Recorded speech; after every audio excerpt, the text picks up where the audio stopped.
हाय, hello, नमस्कार. मी प्रशांत. ए dance प्रोडक्शनमध्ये तुम्हा सगळ्यांचं स्वागत आहे आणि आज आपल्या पॉडकास्टमध्ये एक असा कलाकार आहे, ज्याने फक्त मराठी, हिंदीमध्ये नाहीच तर साऊथ इंडस्ट्रीमध्ये सुद्धा त्याची कामाची छाप सोडलेली आहे आणि महत्त्वाची गोष्ट म्हणजे आपल्या छत्रपती संभाजीनगरचा एक उत्तम कलाकार आहे. अजून महत्त्वाची गोष्ट म्हणजे मीही पोलीस बॉयज आहे, तो सुद्धा पोलीस बॉयज आहे आणि हे जे धागेदोरे आहेत, हे खूप छान पद्धतीने जुळून आलेत. सो बघूयात ही जी वीण आहे, गप्पांची वीण कशी ती पुढे जातीयेत. सो तेजस, तुझं मनापासूनचं स्वागत आहे नमस्कार. ए डान्स प्रोडक्शन यामध्ये. कसे आहात? मस्त, मस्त, मस्त. एकदम छान आणि माझ्या होमटाउनमध्ये होतं याचा एक खूप छान म्हणजे असा आनंद होतोय मला, की I am being a part of something in my hometown. So it's always special for me. Thanks for calling me here. खूप छान वाटतंय. एवढा मोठा कलाकार आमच्यासोबत जर आहे, तर हे आमच्यासाठी भाग्याची गोष्ट आहे. कारण छत्रपती संभाजीनगरमध्ये असा कलाकार आहे, हे सॉरी मला ते आत्ता कळालं आणि ही गोष्ट प्रत्येकाला कळली पाहिजे. आमच्याही शहरात कलाकार अगदी गल्ली-गल्लीत आहेत आणि ते खूप मोठ्या प्रमाणात काम करत आहेत. बट बॅड थिंग अशी की ती माहिती नाहीये, प्रत्येकाला नाही कळत. प्रत्येकाला माहिती नाही आणि कलाकार म्हणून माणूस खूप वेळा बुजतो स्वतःहून सांगायला, की कारण अजूनही अनफॉर्च्युनेटली कला हे क्षेत्र is not very much looked upon की वॉव! अजूनही जरा जोवर तुम्ही नाव कमवत नाही तोवर जरा अवघडच असतं सांगणं. त्यामुळे आय थिंक हे योग्य आहे एका कलाकारासाठी, की तो प्रिफर करतो, की नको सांगायला. लोकांना कळेल तेव्हा कळेल. So I think it's okay. वाह! क्या बात है! संभाजीनगरमध्ये सुरुवात झाली, की पुन्हा दुसऱ्या सिटीमध्ये ह्या अभिनय क्षेत्रात? तसं बघायला गेलं तर संभाजीनगरातच झाली सुरुवात. कारण माझे बाबा ज्या कंपनीमध्ये काम करायचे, म्हणजे कलेचं वातावरण आमच्या घरात अगोदरपासून आहे. मी तबला वाजवायचो. अ, अजूनही वाजवतो. माझे आजोबा म्हणजे वडिलांचे वडील नाटकात काम करायचे. हे मला खूप नंतर कळलं. दुर्दैवाने तेव्हा ते नव्हते. पण त्यांचा एक फोटो आहे माझ्याकडे, जो प्रॉपरली त्यांच्या एका नाटक कंपनीचा, जिकडे त्यांची अख्खी टीम बसलेली आहे. एक फोटो काढला गेलेला आहे. छान असं नाव लिहिलंय त्यांचं आणि त्र्यंबक महाजन नाव होतं माझ्या आजोबांचं. तर असं म्हणतात ना, की अल्टरनेट जीन्स ट्रान्सफर होतात. येस. कदाचित तेच माझ्या डिरेक्टली आले. तर मग बाबा माझे ज्या कंपनीत काम करायचे, तिथे समर कॅम्प्स व्हायचे. मी लहानपणापासून ते अटेंड करायचो. मला खूप आवडायचं. तर तिकडे आपल्याच संभाजीनगरचे प्रख्यात नाटककार सूर्यकांत सराफ सर ते तिथे यायचे. हो. तर अननोइंगली मी त्यांच्या अंडर ग्रूम होत गेलो. छोटे-छोटे स्किट्स वगैरे तिकडे जे व्हायचे त्याच्यातनं. आणि मग आईला ते दिसलं, की अरे ओके हा हे पण करतोय. मग मी लोकमतचा कॅम्पस क्लब नावाची एक स्पर्धा होती. हो. ती पण मी केली आहे. मला आत्ता आठवलं. एक छोटंसं स्किट होतं ते पण. 4 भिकारी एका राणीला भेटतात आणि तिला सांगतात, "महाल सोडून नको जाऊ." मला नाव नाही आठवत त्या स्किटचं, बट खूपच मजेशीर होतं ते. तर या सगळ्या गोष्टी सातत्याने मी करत होतो. पण अगदीच म्हणजे आपल्या शहरात अजूनही ती पद्धत नाहीये, की मोठा होऊन मी कलाकार होणार. एक तो मैं इंजिनियर बनेगा, नहीं तो डॉक्टर बनेगा और बाद में कॉर्पोरेट्स में जाएगा. हे बरं. आहे. Hospitals have also become corporates right now. So I think I can say that. तर तसं एक हे होतं. त्यामुळे तसं काहीच नव्हतं. बट हां, 12वी पर्यंत मी हे करत गेलो ॲज अ हॉबी, की ठीक आहे चाललंय. पण कधीच माहीत नव्हतं. 12वी नंतर मी हैदराबादला गेलो माझ्या मावशीकडे. कारण I just wanted to go against the flow. Against the flow as in आपल्याकडे एक टिपिकल टेंडन्सी काय, की सगळे पुण्याला जातात, नाहीतर मुंबईला जातात. मुंबईला. मी म्हटलं, की नको. पुण्याला जायचं मला नव्हतं बिलकुल. मला बिलकुल इच्छा नव्हती पुण्याला जायची. आईची इच्छा होती, की तू मुंबईला नाही जायचं. म्हटलं ठीक आहे, ना तेरा ना मेरा, मैं जा रहा हैदराबाद. मी माझ्या मावशीकडे गेलो. तिकडे मी राहायला लागलो. तिकडे मी माझं ग्रॅज्युएशन करत होतो. तर तिकडे मला अचानक माझ्या मावशीने एक दिवस विचारलं, की "अरे, तू दुपारनंतर तू फ्रीच असतो. तुला काय इच्छा आहे करायची? म्हणजे काहीतरी वेगळं कर ना तू." I don't know why suddenly मला ते क्लिक झालं. म्हटलं मला मला ड्रामा करायचा आहे, मला नाटक करायचंय. तर ती म्हटली, "आपलं महाराष्ट्र मंडळ आहे मग, जा अरे तिकडे." बापरे! आणि प्रत्येक बाहेरच्या राज्यातल्या राजधानीत एक महाराष्ट्र मंडळ किंवा कुठल्याही राज्याचं एक मंडळ असतं. तर मग मी महाराष्ट्र मंडळात गेलो. नेमकं तेव्हा गणपती चालू होते आणि तिकडे मी सांगितलं, "मला प्लीज काहीतरी परफॉर्म करायला द्या." तर कुसुमाग्रजांची कणा ही कविता त्यांनी मला परफॉर्म करायला दिली होती. त्यांचाच मुलगा होता सौरभ दादा, जो माझा पहिला दिग्दर्शक सौरभ घारीपुरीकर. ओके. तो मला म्हटला, की "ये आमच्या थिएटर ग्रुपला जॉइन हो, उडान परफॉर्मिंग आर्ट्स." आणि मग मी तिकडे जॉइन झालो आणि मग मी करत राहिलो म्हणजे सातत्याने. लहानपणापासून ही सवय होती, तो छंद होता छंद होता. हां. आणि त्याचंच हे जे उत्तम तो तयार झाला हे आपल्या समोर आहे, नाही का, असं म्हणता येईल. पण घरातनं खूप सपोर्ट होता, मला हे दिसतंय बोलण्यात. सुरुवातीला नव्हता. ओके. आणि अगदीच म्हणजे कुठल्याच आई-वडिलांना त्यांचा मुलगा किंवा त्यांच्या मुलाचं करियर स्पॉईल झालेलं नकोय. तर का ते अशा फील्डमध्ये एंटरटेन करतील, जी फील्ड त्यांना फक्त दुरून माहिती आहे. काही बॅकग्राऊंड नाहीये, कोणी गॉडफादर नाहीये, त्यांच्याही काही ओळखी नाहीयेत. सो अगदीच सुरुवातीला जो विरोध होता तो होता, पण तो एक सपोर्टिव्ह विरोध होता, की "अरे, आम्हाला काही तुझं वाईट नाही करायचंय." पण मला असं वाटतं, की तेव्हा ते जे एक वय होतं 22 ते 24 मधलं, जेव्हा मी ठरवलं, की मला फुल टाईम ॲक्टर व्हायचंय. थोडा रेबेल बनना पडता है, थोडा विद्रोह करावा लागतो असं मला वाटतं. तो विद्रोह अगदीच वाईट अर्थाने नसतो, पण तेव्हा त्याचे पडसाद हे वाईटच दिसतात. पुढे स्वतःचा जर लढा होता तो. एक्झॅक्टली पुढे जाऊन ते हळू जेव्हा मग तुम्ही स्वतःला सिद्ध करायला लागता, तर ॲट एक विश्वास बसतो घरच्यांना, की नाही हा टाईमपास करत नाहीये. हा करतोय काहीतरी. सो नंतर मला जो सपोर्ट मिळायला लागला घरून that was like oh my God! Unstoppable. Wow! Unstoppable. तो तो आणि सध्याच्या घडीला इतका जास्त आहे, की मी जर फ्रस्ट्रेटेड असलो, की अरे माझ्याकडे काम नाहीये, तर असा कधीच प्रश्न विचारला जात नाही, की "काय रे बाबा आता पुढे काय? आता पुढचं काय? काय नवीन काम?" अजूनही आई माझी हेच म्हणते, की "आलायस ना घरी, आराम कर. परत एकदा तुझं काम सुरू झालं, की तुला वेळ मिळत नाही." This is the attitude in my house right now. तर आय थिंक इससे ज़्यादा और क्या चाहिए? बरोबर आहे. In a field where you have a lot of uncertainty, तिकडे सुदैवाने तुम्हाला कामही मिळतायत. अगदीच अजून खूप करायची आहेत. पण कामही मिळतायत, घरून सपोर्ट आहे. और और क्या चाहिए? क्या चाहिए? एकच तर मेहनत करायची आहे फक्त संपलं. बरोबर. आता जसं की तुम्ही म्हणालात, की स्टार्टिंगला नव्हता सपोर्ट. हं. ती कुठली मोमेंट होती किंवा कुठला तो सीन होता जेव्हा वाटलं, की हा आपला मुलगा हे करतोय ते बरोबर आहे? एखादा प्रयोग किंवा थिएटर काहीतरी? तुम्हाला खूप गमतीशीर इन्सिडेंट सांगतो. म्हणजे तसं तर I don't think that would be the moment. पण तुम्हाला एक इन्सिडेंट सांगतो मी, की अ, 2019 मध्ये 20 मध्ये रादर मी महाराष्ट्राचा सुपरस्टार सीझन 2 चं ऑडिशन दिलं होतं.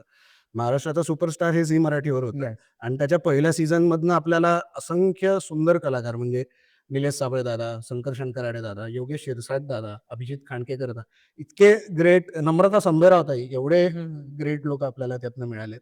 तर तेच इन्स्पिरेशन घेऊन मी गेलो होतो. तर ते चालू असताना मी म्हणजे राउंड्स चालू होते.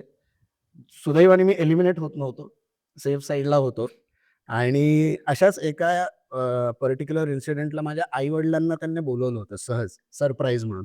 रिएलिटी शोज, नॉन फिक्शन शोजमध्ये जे काय? बोलवतात त्या टाईपचं. तर त्यांनी बोलावलं होतं माझ्या आई-बाबांना आणि त्यांना माहीत होतं सुरुवातीला, कारण त्यांनी सगळ्यांच्या गोष्टी ऐकून घेतल्या होत्या.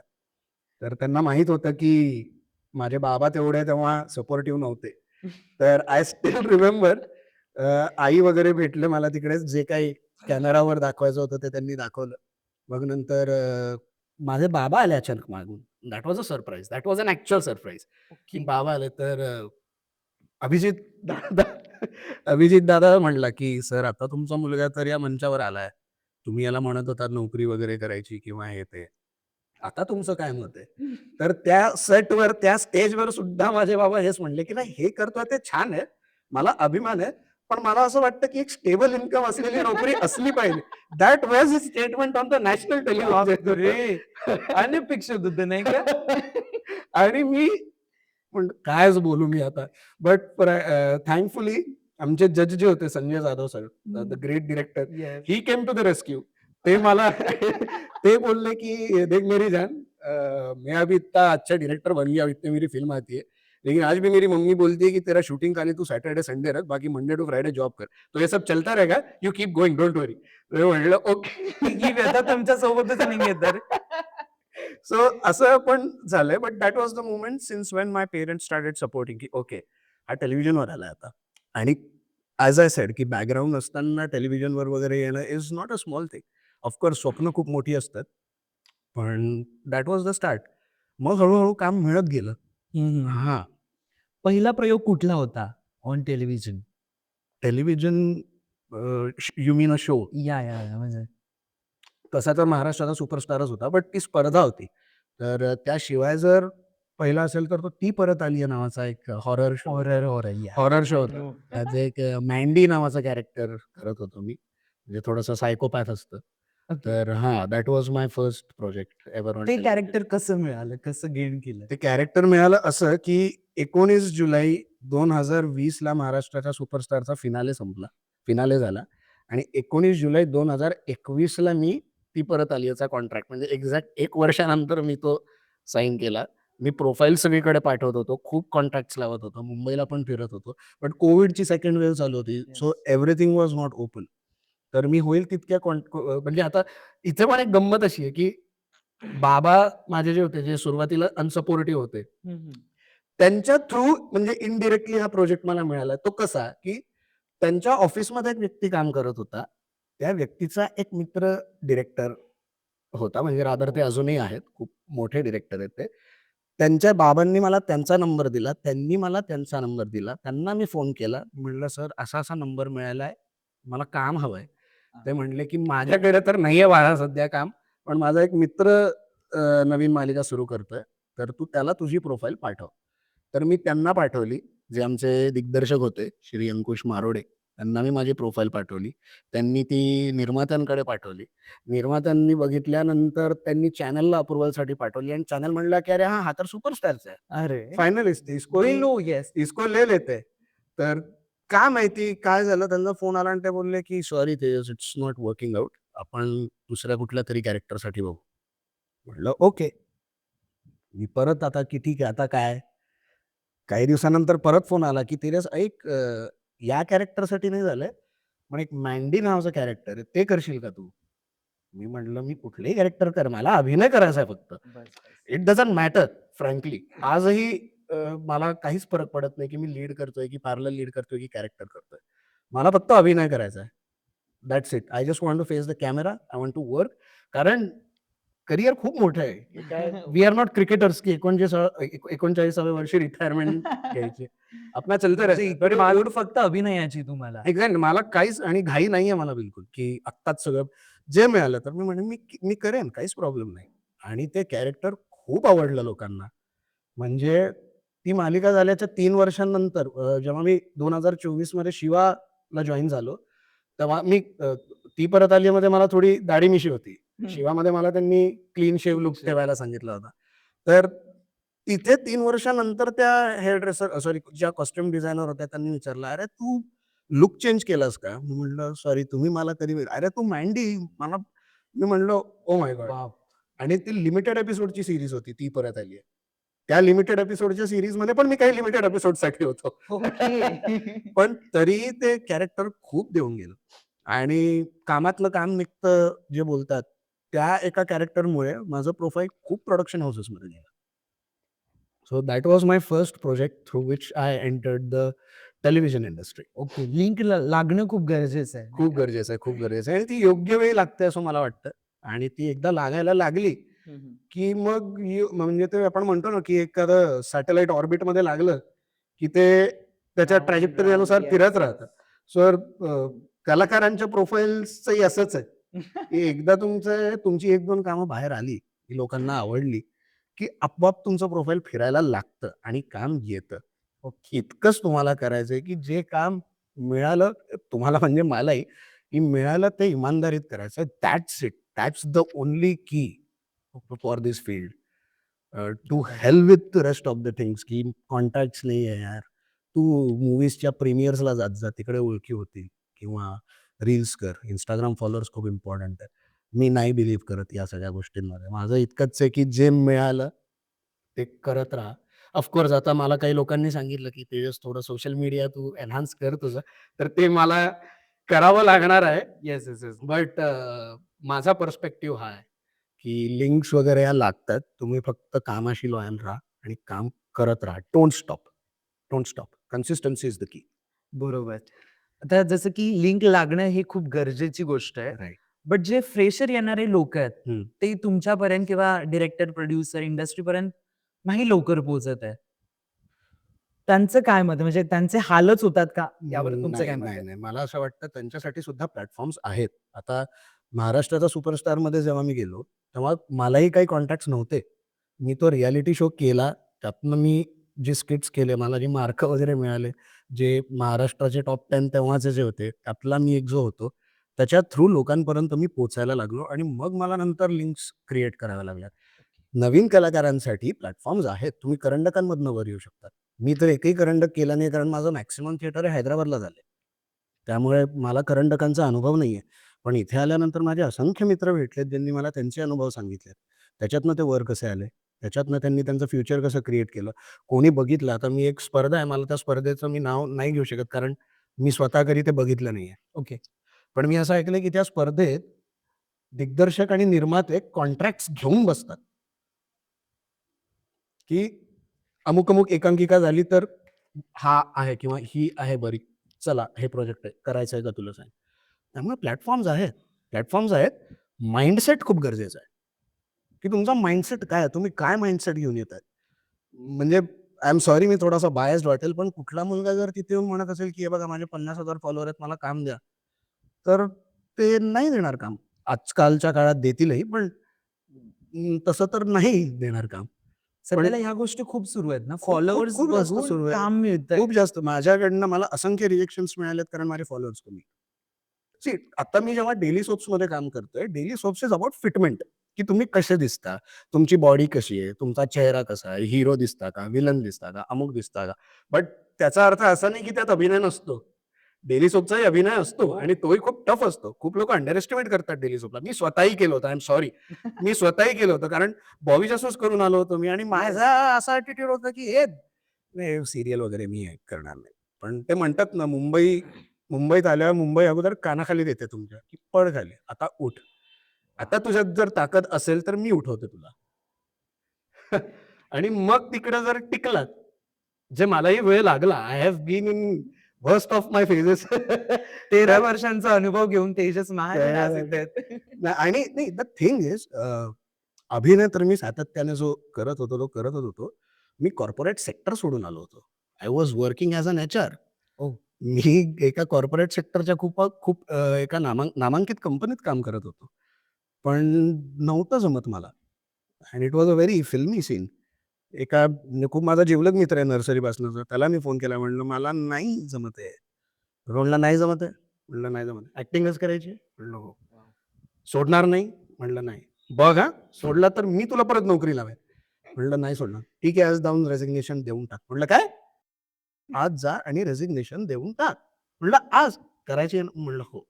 मी त्याच दिवशी गेलो आणि रिझाइन केलं. सो सांगण्याचा मुद्दा असा, की आय हॅड सॅक्रिफाईस दॅट. बरोबर. हां. त्यामुळे आता मुंबईत आल्यावर मला म्हणजे काम शोधणं होतंच होतं. गरजेचंच होतं मला ॲट एनी कॉस्ट. त्यामुळे तो मी एक माइंडसेट घेऊन आलो होतो प्रॉपर, की त्यामुळे मिळतात भरपूर, भरपूर माध्यम आहेत, भरपूर मार्ग आहेत. सॉरी, मी जरा भरकटलो आपल्या जुन्या प्रश्नावर, की तुम्ही ऑडिशन्स पण देऊ शकता. तुमचा अभिनय पण तुम्हाला दाखवण्याची संधी मिळते. हं. आता ऑफ कोर्स त्यात बरेचसे बदल आलेत.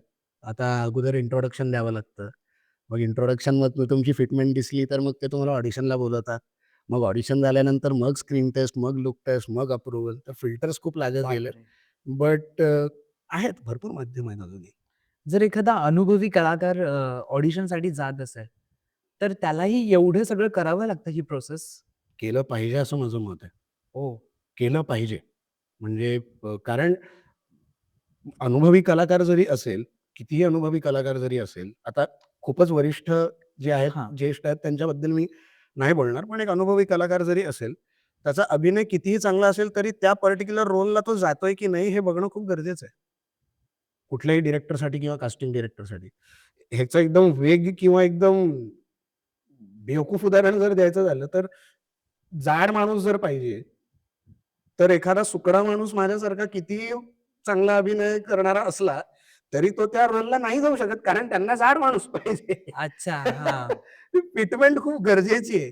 मी बाईची ॲक्टिंग कितीही चांगली करू शकलो असलो, कधी म्हणजे केली नाहीये, पण जर केली, तरी मी एका स्त्रीच्या रोलला नाही जाऊ. इट इस ऑल अबाउट, हे मी खूप खालच्या लेव्हलवर बोलतोय, but fitment is very important. Okay. हां, फिटमेंट इज व्हेरी इम्पोर्टंट. त्यामुळे त्या प्रोसेसमधनं असंख्य नट-नटी जातात आणि मला असं वाटतं गेलं पाहिजे. गेलं पाहिजे.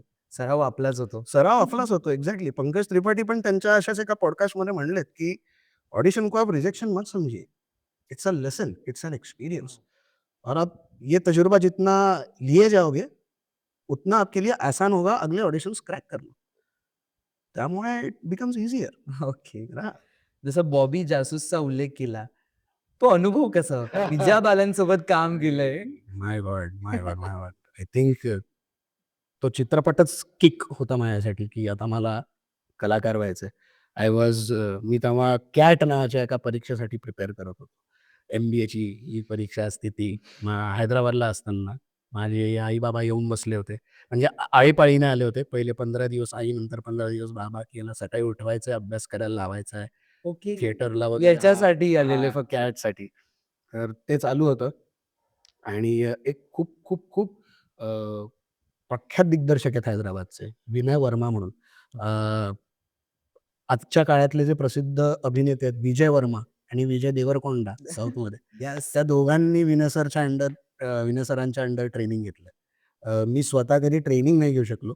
पण मी त्यांच्या नाटकांच्या बॅकस्टेजला वगैरे खूप जायचो. तर त्यांचा मला एकदा फोन आला, की आणि ते एक खूप असे टिपिकल हैदराबादी माणूस आहेत, व्यक्तिमत्व आहे त्यांचं. "हाँ, कहाँ है तेजस?" बोला, "सर इधर ही हो क्या? हाँ, कल ऑडिशन को आ जा." बोला, "क्या चीज़ का? फ़िल्म है।" बोला, "कौन सी? विद्या बालन के साथ है, बॉबी असून मेसेज भेज रहा देख ले." म्हणलं, "ओके." माझ्या लक्षातच नाही दुसऱ्या दिवशी माझी परीक्षा आहे. ओह! तर मी परीक्षेला गेलो आणि थोडं लेट झालं कारण ते सगळं म्हणजे आयडीज वगैरे चेक करून ते it's a very lengthy process for cat but ठीक आहे. ते सगळं करून मला बाहेर निघेपर्यंत वेळ लागला आणि मला झाला उशीर आणि ट्रस्ट मी हे खूप चुकीचं आहे. कुठल्याच कलाकाराने हे करू नये, नाहीतर नुकसान होऊ शकतं. मी म्हटलं, "ठीक आहे, काय ऑडिशन उद्या जाईल मी ऑडिशनला. काय एवढं." आणि असंही म्हणजे विद्या बालनचा चित्रपट आहे म्हटल्यावर कायच रोल असेल मला काहीतरी लिटरल साइड असं वाटलं मला. तर त्यांचा फोन आला मला काही वेळानंतर, "अरे किधर है तू?" म्हटलं, "सर मैं एक्चुअली एग्जाम दे रहा था." तर ते म्हणले, "अबे यहाँ पे कास्टिंग डायरेक्टर तेरे लिए रुका हुआ है. तू ओह! क्या कर रहा है? जल्दी आ भाई, जल्दी आ." म्हटलं, "आ रहा हूँ सर, आ रहा हूँ, आ रहा हूँ, आ रहा हूँ, आ रहा हूँ, आ रहा हूँ." आणि काय माहिती माझ्या डोक्यात तेव्हा काय आलं आणि आई मला म्हटली होती, की दिवस परीक्षा झाल्यावर तिचं एक आवडतं रेस्टॉरंट आहे हैदराबादला चटणीज म्हणून. आपण दोघं तिथे डिनर करायला जाऊ हां. म्हणलं, "हां, ठीक आहे." मी घरी आलो. आई म्हणली, "चल आपल्याला जायचं." म्हटलं, "1 मिनिट." आता माझं नशीब असं, की विनय सरांचं ऑफिस त्या चटणी रेस्टॉरंटच्या मागे होतं. मी आईला म्हटलं, "तू चटणीजलाच जा. ऑर्डर दे, मी पोहोचतो तिकडे." तर ती म्हटली, "तू चालला कुठे?" मी म्हटलं, "काय मी आत्ता जायचं" म्हणलं मला. असं नव्हतं, की सांगायचं नाही किंवा काय नाही. पण ही विनय सरांची दहशत होती, की "अरे बापरे! त्यांनी बोलावलंय, चला पटकन." तर मी तिकडे गेलो, तर तिथे कास्टिंग डायरेक्टर होते, जे आजचे खूप प्रसिद्ध कास्टिंग डायरेक्टर आहेत, पराग मेहता नावाचे. ओके. तर त्यांनी माझं ऑडिशन घेतलं आणि ते ऑडिशन छान झालं, खूप छान झालं आणि माझं कॉलेज ज्या एरियात होतं, ते खूप कोर एरियात होतं. तर खूप ओल्ड सिटीचा इन्फ्लुअन्स असल्यामुळे हैदराबादी खूप व्यवस्थित बोलता यायची मला, हैदराबादी हिंदी. तर हां, तर त्यामुळे ते त्यांना आवडलं. ते म्हणले, की डन. तर ते त्यांनी विचारलं, म्हणजे किती मूर्ख असावा एखादा माणूस माझ्यासारखा. त्यांनी विचारलं, की are you free in the month of म्हणजे नाव वगैरे सगळे ते जे हं. फॉर्मॅलिटीज विचारतात, फोन नंबर, ईमेल आयडी. म्हणले तर ते म्हणाले, की "are you free in the month of November and December?" म्हणलं, "नो, आय एम नॉट." त्यांनी कॅमेरा साइडला गेला, "क्या बोला तू?" अरे बाप! म्हणलं, "सर नहीं हूँ फ्री."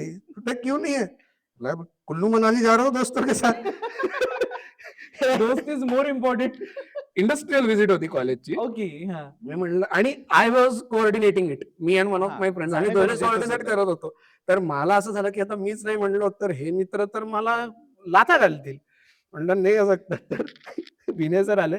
"तेरा दिमाग खराब है क्या? तेरे को पता है तेरे को क्या अपॉर्च्युनिटी मिला है? बात ऐसे कर रहा है जैसे की थाईलैंड जा रहा है तू." बापरे! मी म्हटलं, "फिर क्या? चुपचाप फिल्म कर." म्हटलं, "ओके." तर मग मी त्यांना माझ्या कॉलेजमध्ये सांगितलं, की "मी सॉरी मी नाही येऊ शकत." बट फॉर्च्युनेटली झालं असं, की ते शूटच पोस्टपोन झालं ओके. आणि इकडे माझी ट्रिप पण सक्सेसफुल झाली. मग मी वाह! दोन्ही करून आलो. So that's how I got Bobby Jasoos. Bobby जासूसचा एखादा किस्सा जो की कायम लक्षात राहील? बॉबी जासूसचे असंख्य किस्से आहेत. खूप आहेत. कारण मला पहिलाच दिवस फार मेमोरेबल वाटतो. 2 पहिला दिवस जेव्हा मला काय असतं फिल्म सेट माहीत नव्हतं. मला व्हॅनिटी व्हॅन काय असतं that was first. That was my first wow! हां. I was 19 years old. तेव्हा स्मार्टफोनही नव्हता माझ्याकडे. मी गेलो आणि मी म्हणलं, "ये क्या सर्कस है?" म्हणजे काय आणि ते सगळे त्यांचे ते टिपिकल ईपीज एकदम, "आपने वो ये शूट करना है, तो अपना ये हाँ, विद्या मैम का है वो." मी गेलो आपलं म्हणलं, "हां, शूटिंग चल रही है इधर जाओ." म्हटलं म्हटलं, ओह! "सर वो एक्टर हूँ एक्टर." "नाम क्या है तुम्हारा?" "तेजस महाजन." "कैरेक्टर?" म्हणलं, "सोहेल." सोहेल, अरे अरे आ जाओ आ जाओ आ जाओ आ जाओ. मी म्हणलं अचानक ते हे झालं की अरे आप ही का शूट है ना आज? म्हणलं हा बताया तो है मुझे. अरे आ जाओ आ जाओ आ जाओ. मग त्यांनी मला बसवलं एका ठिकाणी. मग सगळेजण आले आणि भडीमारच झाला डायरेक्ट लोक. हा he is the assistant, he is the associate, he is the director, he is our costume, he is our editor. म्हणलं हा हा ओके. आणि माझं शेवटी आहे की हा हे सगळे विद्या बालन मॅडम कुठे? कारण मला सांगितलं होतं की माझे सगळे सीन्स त्यांच्याबरोबर आहेत. वाह! सो मग ते म्हणले की "आपकी व्हॅनिटी वहाँ पे खड़ी." म्हणलं "व्हॅनिटी?" "हां, व्हॅनिटी." म्हणला म्हणजे for me actually that was my impression. अरे आणि मग मी पहिल्यांदा म्हणलं, "अरे हे काय?" म्हटलं वेगळंच जग आहे. त्यात टीव्ही वगैरे, स्नॅक्स वगैरे ठेवलेले आहेत सगळं काही. आणि मी नाटक केलेला माणूस, की पटापट म्हणजे छान दिसला आरसा, बसलं काहीतरी मेकअप वगैरे केला, चहा वगैरे प्यायला, समोसा खाल्ला, गेलो स्टेजवर.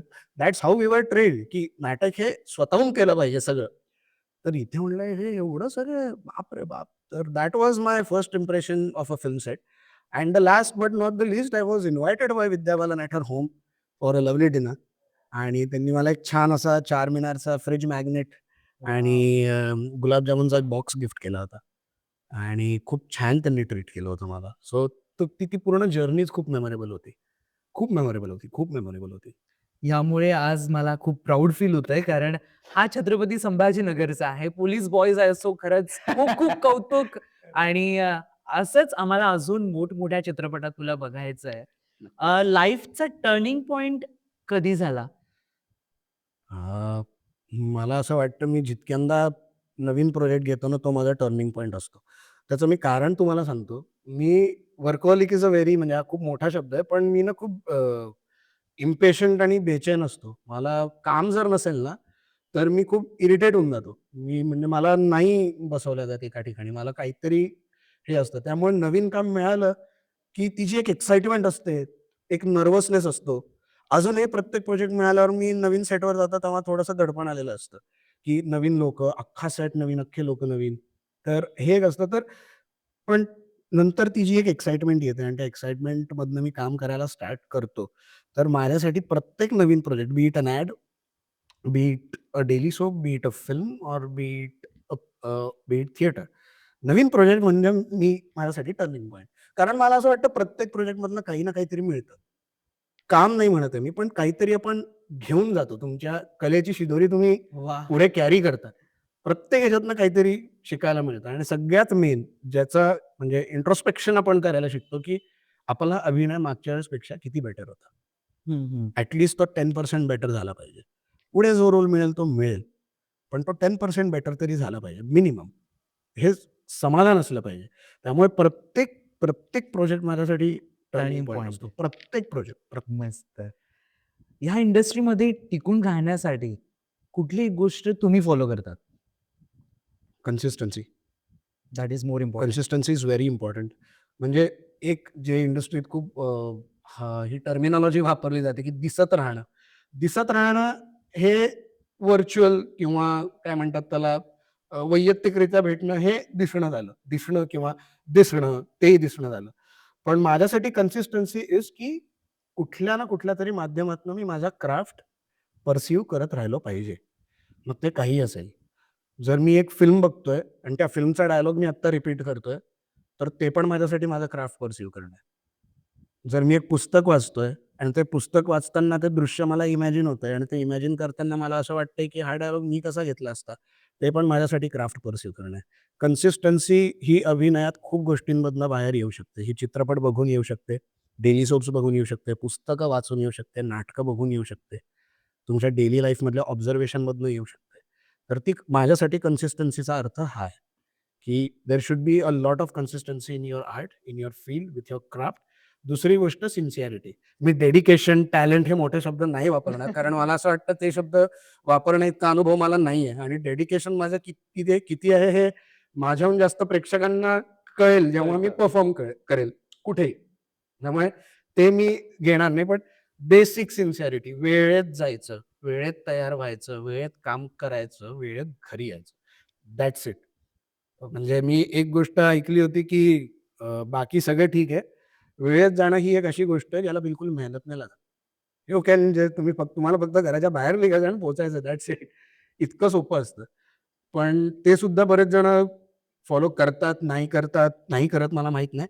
पण मी सातत्याने ते करत आलोय, की वेळेत पोहोचायचं ॲट एनी कॉस्ट. तर ती सिन्सिअरिटी डायलॉग्स आले तर रादर दॅन की न्यू डे, न्यू शूट या स्टोरीपेक्षा मी ते डायलॉग वाचत बसतो, की ओके आता मला काय परफॉर्म करायचंय, काय नाही, किती वेळात परफॉर्म करायचंय. तर ही सिन्सिअरिटी जी मी ठेवली आहे. स्क्रीन प्लेज वाचणं. बऱ्याच वेळा कारण सीन्स तुम्हाला किती पण हेवायर येऊ शकतात. वर, खाली, परवाचे, कालचे, कधीचे येऊ शकतात. तर तुमची स्टोरी कशी चालली आहे? तुमचा कॅरेक्टर आर्क कसा चाललाय? पॉझिटिव्ह टू निगेटिव्ह चाललाय, निगेटिव्ह टू पॉझिटिव्ह चाललाय. हे स्क्रीन प्ले वाचूनच कळतं. ओके. तर स्क्रीन प्लेज वाचले पाहिजे. ही बेसिक म्हणून मी त्यामुळे अगदीच बेसिक सिन्सिअरिटी सांगतोय. मी अजून काहीच सांगत नाहीये. हे मी खूप नित्यनियमाने फॉलो करत आलोय. आणि एक गोष्ट जी अजून मी शिकलो नाहीये, पण I am learning it the hard way, patience. Patience is very important.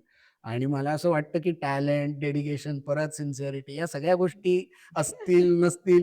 Patience हा इतका कायम आहे या फील्डमध्ये. अगोदर काम मिळेल की नाही ह्याची वाट बघण्यातला पेशन्स. काम मिळाल्यानंतर तो टिकवण्याचा पेशन्स. काम संपल्यानंतर नवीन काम मिळवण्याचा पेशन्स. परत नवीन काम मिळाल्यानंतर ते सुरू व्हायचा पेशन्स. ते सुरू झाल्यानंतर ते रिलीज व्हायचा patience is everywhere in this field असं मला वाटतं. आणि तो माझ्यात खूप कमी आहे. अच्छा. हां, खूप कमी आहे. But as a said I am learning it the hard way. थोडं मला अवघड जातंय ते, पण पर्याय नाहीये. आणि आता तर नोकरी वगैरे सगळं सोडून घुसलोय. तर आता अब पीछे मुड़ नहीं सकते. Right. So it's better to learn how to be patient. त्यामुळे आता मी तो संयम जरा माझा वाढवतोय हळू. महेश बाबू सोबत सुद्धा तुम्ही काम केलंय. सो ते ते काम पण कसं मिळालं? कारण Mahesh Babu the greatest I know, I know, actor I know. एक संधी इंडिया. मिळाली मला, आय एम शुअर. एका जाहिरातीची संधी मिळाली होती. अ, मी एकतर म्हणजे मला तेलुगू भाषेत खूप काम करायची इच्छा आहे. असं नाही, मला मराठीत तर करायचंच आहे. पण मग एक मराठी कलाकार जो ही भाषा पण बोलतो, अशी पण ओळख मला निर्माण करायची. तर आणि मी एवढे वर्ष राहिलोय हैदराबादला. हैदराबादने मला कलेचं क्षेत्र दाखवलं, की यू कॅन बिकम धिस. तर मला खूप इच्छा होती. त्यामुळे मी तेलुगू बोलतो सुद्धा. मी कंटिन्यूअस प्रॅक्टिस करत असतो तेलुगू. मूव्हीजमधनं, माझ्या मित्रांशी बोलून आणि माझ्या आजीशी बोलून. माझी आजी हैदराबादची आहे. तर आजीशी मी शक्यतोवर तेलुगूत बोलत असतो. माझ्या जिभेला ती सवय असावी म्हणून. आणि जो कास्टिंग डिरेक्टर होता, नाऊ कमिंग टू धिस, की काम करायची इच्छा होती. महेश बाबूचा एक चित्रपट बघितला होता मी, दूकुडू नावाचा. तेव्हा मी हैदराबादला जस्ट गेलो होतो आणि मी म्हटलं, "हे काय क्रेझ आहे?" म्हणजे आत्तापर्यंत ऐकून होतो, की साऊथमध्ये महेश बाबूचं किंवा अल्लू अर्जुनचं, रामचरणचं, चिरंजीवी सरांचं किंवा पवन कल्याण सर हे ऐकून होतो. तिथे गेल्यावर मी म्हटलं, "व्हॉट इज धिस? हा वेडेपणा आहे." तर मग मी माझ्या एका तेलुगू मित्राला पकडलं. मी म्हटलं, "ये कौन सी फिल्म है बता ना मुझे." "अरे दुकुडू यार, महेश बाबू का फिल्म है, तेरे को नहीं मालूम?" म्हटलं, "नहीं मैं." "अरे हाँ यार, तू तो वहाँ से आया है ना, कोई बात नहीं, कोई बात नहीं." पण तिकीट वगैरे मला भीतीच वाटत होती. म्हटलं, "अरे काय आहे? कुठे जाणार आपण एकटा? आपल्याला कळतही नाही तेलुगू." जाऊ दे म्हटलं. म्हटलं, "एक काम कर, जब ये टॉरेंट-वॉरेंट पे आएगी ना, तब बता." ओ-टी-टीज नव्हते तेव्हा. त्यावेळेस. तर त्यांनी ती मला फिल्म दिली आणि मी ती खूप वेळा बघितली आणि मी ॲक्टिंग करत होतो तेव्हा. म्हणजे जे काही थोडंफार थिएटर होतं हैदराबादमध्ये ते मी करत होतो. मी म्हटलं, की एक मॅनिफेस्टेशन आपण म्हणतो ना, की म्हटलं करेन एक दिवस काम. असं दोडून असं आलं, बोलता, की बोलता. हां, की करू एक दिवस काम आपण. आता त्या गोष्टीला झाल्या 11 की कितीतरी वर्ष, जेव्हा हे 11-12 वर्ष. तर इथे आल्यानंतर माझा एक मित्र जो होता संदीप म्हणून, तो हैदराबादमध्ये कास्टिंग करत होता आणि त्याने लिहिलं होतं, की 25 ते 30 वयोगटातला एक मुलगा पाहिजे, क्लीन शेव्हन आणि स्किनी किंवा लीन. म्हणलं हे तर परफेक्ट जातंय माझ्या ह्याला. तर मी त्याला फोन केला कारण मित्रच होता. म्हणलं, "भाई मुझे ऑडिशन देना है प्लीज." तर तो म्हणला, "भाई नहीं दे सकते यार." मैं म्हणलं, "क्या प्रॉब्लम?" म्हणलं, "यार मुंबई में रहते हो, ये हैदराबाद के लिए." म्हणलं, "मैं खुद के खर्चे पे आ जाऊंगा. कोई प्रॉब्लम नहीं है. मेरे को ऑडिशन तो देने दे. Let my profile reach you." ते पण एक इम्पॉर्टंट होतं ना, की ठीक आहे rejection, selection is a different story. But तुमचं प्रोफाइल एका ठिकाणी जातंय, that is also an achievement होतं. म्हणजे थोडक्यात समाधान मानायचं तर मी त्याच्यातही मानले, की हां, ठीक आहे झालं. रिजेक्ट झालं पण प्रोफाइल गेलं. तर मी त्याला म्हटलं, "भाई भेज तो दे, please let me just try." तो म्हणाला, "ठीक है भेजो लेकिन जल्दी भेजो." म्हटलं, "अगदी 1 घंटे में भेजता हूँ." मी पाठवलं. त्याचा संध्याकाळी मला फोन येतो, की "कब निकल सकते हो हैदराबाद?" हो, वाव. मी म्हणलं, मतलब क्या हुआ? भाई 3 दिन में शूट है. म्हणलं मुझे मेरे इधर कारण शिवाचं शूटिंग चालू होतं माझं चालू ऑलरेडी. होतं. म्हणलं आता काय करू? तर मग मी त्या सगळ्या ॲडजस्टमेंट्स वगैरे केल्या. तिकडे गेलो मी हैदराबादला आणि तिथे गेल्यावर मला कळलं, की जवळपास त्यांना एक 200-250 ऑडिशन्स आल्या होत्या आणि त्यातल्या 2च ऑडिशन्स मुंबईहून आल्या होत्या. बाकी सगळ्या हैदराबादहून होत्या आणि ती मला मिळाली वाह! आणि मग ती जाहिरात झाली आणि तेव्हा मी साक्षातच म्हणेन मी. मी त्या व्यक्तीला त्या त्या त्या गोष्टीला मी बघितलं. ज्याला महेश बाबू, बापू. सुपरस्टार महेश बाबू म्हणतात. Oh my god! What an aura!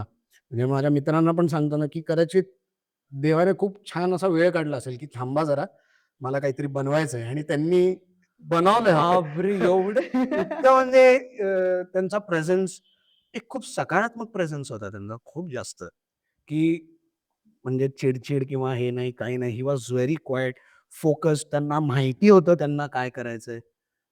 किती म्हणजे त्या ॲडव्हर्टाइजमेंटमध्ये सुद्धा त्यांचं डेडिकेशन तेवढं मला दिसून आलं, की ते म्हणत होते, की "मी जर हा हात ठेवला तर असं होईल, तो हात ठेवला तर तसं होईल." आणि मी वेगळ्या ह्याच्यात कारण रिहर्सलला त्यांच्याबरोबर कंटिन्युअस मी होतो. वाह! तर माझं असं होतं, की करत राहा. Please keep practising. चलने दो, ये शूट दिनभर चलने दो. काही टेन्शन नाही मला. तर तसेच आणि त्यांना एकटं कोणी सोडत नव्हतं कारण ऑफकोर्स सगळे आजूबाजूला त्यांचा क्रू वगैरे 2च मिनिटं मला मिळाले त्यांच्याबरोबर एकटं बोलायला आणि त्यात सुद्धा ते इतके छान बोलले माझ्याशी, इतके छान बोलले. ही वॉज सो स्वीट की मला कुठल्याच अँगलने मला असं वाटलं नाही, की मी एका एवढ्या मोठ्या सुपरस्टारशी बोलतोय. म्हणजे ते काय किंवा I think that's why they are superstars. कारण त्यांच्यात अजूनही ते एक हे आहे, की म्हणजे डाउन टू अर्थ म्हणजे आता ते त्यांचं कसं राहत असतील ते माहीत नाही. पण ॲट लीस्ट ऑडियन्स समोर किंवा तुमच्या को ॲक्टर समोर किंवा आजूबाजूला जो तुमचा एक चाहता आहे, त्याच्यासमोर किती छान वागलं पाहिजे किंवा किती छान आपण स्वतःला प्रेझेंट केलं पाहिजे, हे मी त्या दिवशी बघितलं. आणि त्यानंतर I also follow him on Instagram. त्यांचा त्यांची ती सिम्प्लिसिटी दिसते तुम्ही जर त्यांचं Instagram पण बघाल तर, की कुठलाही सेलिब्रिटी असू दे त्याचा एक बर्थडे पोस्ट असेल किंवा हां, किंवा फॅमिली बरोबरचे त्यांचे एकदम कँडिड आणि छान फोटोज ते टाकतात. मुलाचं किंवा मुलीच्या ग्रॅज्युएशनसाठी काँग्रॅच्युलेट वगैरे करतात. And I have heard me बोललो नाही, पण आय हॅव हर्ड की ते मराठी सुद्धा बोलतात. कारण त्यांची wife Namrata yes, Shirodkar she madam is Marathi. Marathi आहेत. तर I think they are superstars because of their behaviour, their aura and their presence in front of people. ते काय किंवा विद्या बालन पण त्यांना तर मी लेडी सुपरस्टारच म्हणतो. हो, हो, हो. म्हणजे त्यांच्यासारखी महिला कलाकार हिंदीमध्ये मी नाही बघितली आहे. त्यांच्यासारखी तीच. वाह! तर these are famous because of their such kind of a presence, their behavior and their very graceful attitude towards people. मस्त. सो तेजस महाजन यांचा ह्या 13 वर्षातला सगळ्यात प्राउड मोमेंट कुठला? सगळ्यात प्राउड मोमेंट माझा एखाद्या असा दिवसाचा नाहीये, पण तो कन्सिस्टंटली चालत आलाय, की आता अ, लोकं मला फक्त एक स्ट्रगलिंग ॲक्टर म्हणून नाही, पण एक अगदीच नोन म्हणून पण नाही. पण "अरे हा काम करतो बरं का." असं या नजरेने बघतात. माझ्या आई-बाबांचे आता प्रश्न बंद झालेत मला घेऊन, की आता काय, आता काय, आता काय? त्यामुळे त्यांचा पण एक जो ॲटिट्यूड चेंज झालाय, तो that that is one of my proudest moments, की कारण शेवटी माझं एवढंच आहे, की शेवटी मी करतोय काय का माझ्या आई-वडिलांसाठी. त्यांना प्राउड फील करवण्यासाठी, की कारण मी अभ्यासात खूप चांगला नव्हतो. आणि absolutely I had nothing which would make my parents feel proud about myself. नव्हतं, काहीच नव्हतं. मी त्यात काहीच खोटं बोलण्यासारखं नाही. I was an average kid. More than average you can say, but मी तरी त्याला एव्हरेजच म्हणतो. माझ्या आजूबाजूला सगळेजण हुशार होते. माझे आई-वडील जेव्हा पॅरेंट टीचर्स मीटिंगला जायचे, तेव्हा त्यांना खूप वाईट वाटायचं. कारण टीचर्सचा सुद्धा दृष्टिकोन हा हुशार मुलांच्या आई-वडिलांबाबतचा वेगळा असायचा. बरोबर. ॲव्हरेज मुलांच्या बाबतचा वेगळा असायचा. तर ते मला खूप फेस करावं लागलंय तेव्हा. त्यात त्यांचीही चूक नाहीये. कारण आपला मुलगा चांगला व्हावा, त्याने चांगला अभ्यास करावा, त्याने चांगलं कॉलेज निवडावं, ही प्रत्येक आई-वडिलांची ड्रीम आहे. प्रत्येक आई-वडिलांचं हे स्वप्न आहे. त्यात मला एक लहान भाऊ आहे, तर त्याच्यासाठी मी काय आदर्श आहे, हे पण तितकंच इम्पॉर्टंट होतं अँड आय वॉज ॲब्सोल्युटली नोव्हेअर. म्हणजे मी कॉर्पोरेट सेक्टरमध्ये काम करत असताना सुद्धा मला कधीच ते वाटलं नाही. पण सगळं सोडून आल्यानंतर जेव्हा मी कामं करायला लागलो, हळू कामं मिळायला लागली. थोडं इंट्रोस्पेक्ट पण केलं मी, की ठीक आहे तेजस, तू शांत नाही बसलास. तू करतोयस काही ना काहीतरी. हे सगळ्यात अगोदर माझ्या आईने बघितलं. तेव्हा माझ्या बाबांनी जबरदस्ती माझ्या बँकेचे फॉर्म भरून टाकले, की जा बँकेची परीक्षा देऊन ये. मी बंक केल्या त्या एक्झाम्स. आणि तेव्हा मी खूप त्या विचित्र झोनमधनं गेलोय, की शिट हे काय चाललंय? कधी काम मिळणार? कधी करियर स्टार्ट होणार? वय वाढतंय. सगळंच हे होतं. त्यामुळे आता जेव्हा मी घरी येतो, तेव्हा मी एक ॲक्टर म्हणून येतो. शूट संपवून आलेला ॲक्टर म्हणून येतो, की मी तर ड्रीम करायचो, की आई-वडील फोन करतील आणि "हां, बाळा कुठे आहेस?" "हां, आई मी शूटला आहे." ते दिवस आलेत आता. किंवा मल्टिपल प्रोजेक्ट्स मी करतोय, जिकडे आता मला डेट्स मॅनेज कराव्या लागतात. जास्त प्रमाणात का होईना, कमी प्रमाणात का होईना, पण करावं तर लागतंय. तर ती ती एक फिलिंग आहे, ती येतीये. आज जेव्हा मी अ, एखादा व्यक्ती मला म्हणजे प्रोडक्शन हाऊसमधनं मला फोन करतो, तर ते खूप छान बोलतात. कलाकारांशी युजुअली एवढं छान नाही बोलत कोणी. सेटवर जर तुम्ही बघाल, ज्युनियर्सची वगैरे त्यांना कशी वागणूक मिळते, हैराण होऊन जाल, हैराण. बरोबर. हां, त्यामुळे आता ते सगळं नाहीये. त्यामुळे मला खूप छान वाटतं, प्राउड होतं की प्रत्येक वेळी. Okay, I am doing something. आता काम पण करतोय मी, काम येतायत आणि फायनली ज्या फील्डमध्ये मला करियर करायचं होतं, तिथे करियर घडतंय. आणि जी एक भीती होती, की परत मला नोकरी नाही करायची आहे, ती भीती आता गेली आहे. That's why it is a very proud moment. भरपूर गप्पा-गोष्टी झाल्या, अनुभवांची शिदोरी सुद्धा त्यांनी आपल्यासमोर मांडलेली आहे. सो आता जरा रॅपिड फायर राउंडकडे जाऊयात. वन ऑफ माय फेव्हरेट आणि आय होप तुम्हालाही आवडत असेल रॅपिड फायर ना? आता जरा यांची धांदल आपण उडवणार आहे. So yes, dream director to work with. Anurag Kashyap. वाह! Mahesh Babu in one word. Aura. Vidya Balan in one word. Sweet. Mumbai versus Hyderabad. Hyderabad. Horror, romance की comedy? Comedy. One thing people don't know about you. अब आया मजा. माहीत नाही खरंच हा याचा विचार मी पण नाही केला, की माझ्याबद्दल लोकांना काय माहीत नाहीये. ओके. ठीक आहे. Next one. जर तुम्ही ॲक्टर नसतात तर काय असता? एच-आर होतोच मी असं आहे. त्यामुळे जर हे तोच कंटिन्यू केलं. केलं. Favourite Marathi actor and actress? Favourite Marathi actor सध्या ललित प्रभाकर. खूप आवडतात मला ते. ओम भूतकर पण आवडतात आणि मराठी ॲक्ट्रेस मला आवडतात छाया कदम आणि अमृता सुभाष. मिळालेली एक बेस्ट कॉम्प्लिमेंट? तू एवढा बारीक दिसत नाहीयेस. ओके. इतके वर्ष ऐकलंय मी बारीक झालाय, बारीक झालाय, बारीक झालाय. तू बारीक नाहीयेस. हे म्हटलं ठीक आहे. सगळ्यात मोठी कॉम्प्लिमेंट. एका शब्दात तुझा प्रवास? Roller coaster ride. क्या बात है! ठीक आहे. एका शब्दाला, एका प्रश्नाला थोडंसं जरा गल्लत झाली. बाकी रॅपिड फायर मस्त झाला, नाही का? अपेक्षित होते असे प्रश्न? नाही ते कॉम्प्लिमेंट आणि ह्याचा अपेक्षित नव्हता खरंच, की लोकांना माझ्याबद्दल काय माहीत नाही. ऑलमोस्ट म्हणजे सगळंच माहिती आहे असं काही कारण काही असं वेगळं नाहीच आहे म्हणजे. ओके. आणि कॉम्प्लिमेंट मी पण देतो, की yes you are looking handsome. बरं हँडसम बोलणं, की किती मुली मागेत आतापर्यंत किती प्रपोजल आलेत तुम्हाला? बिलकुल नाही. खरंच नाही आलं. खरं नो हां, तेजस नाही. मी बिलकुल या म्हणजे एका शब्दाने मी खोटं बोलत नाहीये. मला एकही प्रपोजल आलेलं नाहीये. तरी काय प्लॅनिंग आहे लग्नाची? अजून करायचं आहे. म्हणजे ऑफ कोर्स एक I want to be single for the rest of my life वगैरे असं काही नाहीये माझं. व्हायचंय बट ते म्हणजे आता जे अनुभव आलेत ते सगळे घेतल्यानंतर आता ती जबाबदारी मी आई-बाबांवर टाकली आहे. तुम्ही बघा.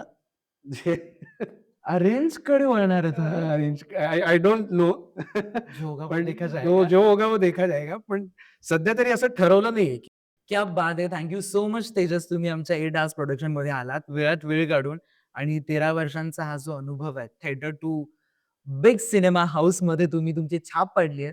खरंच खूप भारी वाटलं आणि आपल्या शहरातला एक व्यक्ती एवढ्या मोठ्या पडद्यावर जाऊन काम करतोय म्हटल्यावर आमच्यासाठी खूप अभिमानाची गोष्ट आहे. आणि ही जी आमची भेट आहे याचं क्रेडिट जातं ऑलमोस्ट किशोर निकम सरांना. त्यांनी हा घाट घडवून आणलाय. Yes, yes, yes. सो पुन्हा एकदा अजून मोठमोठ्या पडद्यावर तुम्ही काम करा. आमच्या पॉडकास्टमध्ये ह्या गप्पा गोष्टी होतीलच. नक्कीच, नक्कीच. So, खूप thank खूप you so धन्यवाद. much. खूप खूप धन्यवाद मला इथे बोलवल्याबद्दल आणि thank you so much 8R productions. Yes. Please like and subscribe. हां. आणि thank you so much Kishor Nikam sir मला इथे बोलवल्याबद्दल. Thank you.